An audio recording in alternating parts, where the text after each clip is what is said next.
Jeg har kommet i templet i mange år, næsten fra det startede i Danmark der, ikke? Og på grund af, at min kone, hun er fra Thailand, og vi savnede et tempel, hvor vi følte sådan med, vi var hørt mere til. Og så da Makaya kom til landet, og vi kom ind i templet, så følte vi lige, da vi kom ind i templet, at det her, det var det fredfyldte sted, som vi faktisk havde savnet ved de andre templer, som der er 2 andre templer i Danmark. Og føler, når jeg er i templet, at jeg har en indre ro. Og når vi sidder og mediterer, har jeg flere gange nået meget langt i forhold til, når jeg sidder for mig selv, har jeg nået meget dybere i min meditation.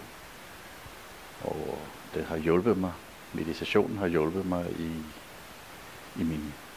de kriser, jeg har haft i mit liv, til at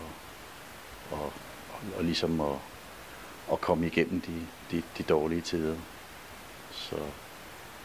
Så derfor så fortsætter jeg med at komme i templet og holder meget af det, og føler stadigvæk den fred, som jeg savner i hverdagen.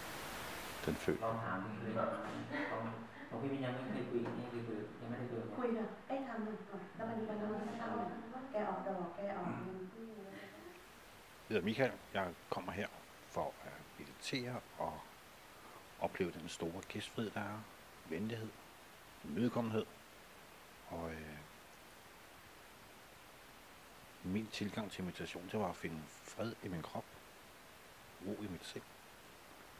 Og det har så udviklet sig til mere og mere, fra kun at være meditation til at komme ud ved arrangementer, ceremonier, og det nyder hvert øjeblik herude. Det blev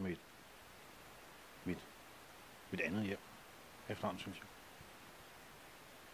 har fået mange gode venner herude.